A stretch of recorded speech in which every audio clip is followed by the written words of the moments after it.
faut toujours prendre le parti et soutenir nos victimes, quel que soit leur bord politique. Je ne sais pas quel était le bord politique de Samuel Paty. Lorsqu'il a été assassiné, Jean-Paul Bourg avait fait un texte pour expliquer que c'était plutôt un mec qui avait l'esprit un peu gothique et plutôt transgressif, pas forcément un mec de gauche d'ailleurs.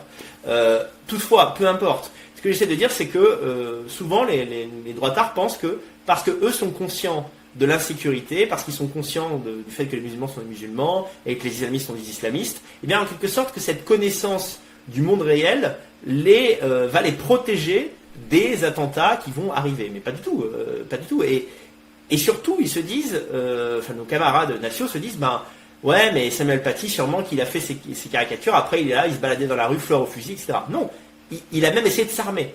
Alors comme évidemment il n'avait pas de flingue et tout, puis même s'il en avait un, il n'aurait pas osé sortir avec. Donc il a pris un marteau pour essayer de se défendre. Ça n'a pas suffi malheureusement. Donc il faut arrêter de dire aussi que une victime, entre guillemets, soit l'a bien cherché, soit a été trop faible pour pouvoir se défendre. Il s'est peut-être fait prendre par surprise.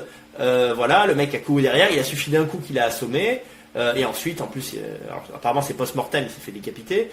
Mais vous voyez, il était conscient qu'il courait un danger.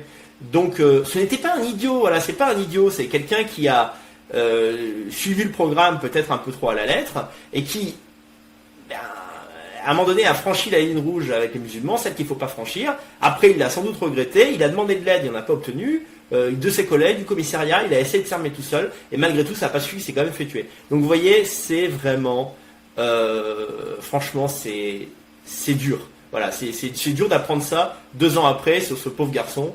Ce pauvre professeur, et personnellement je ressens de la compassion et de la colère pour tous nos ennemis réunis.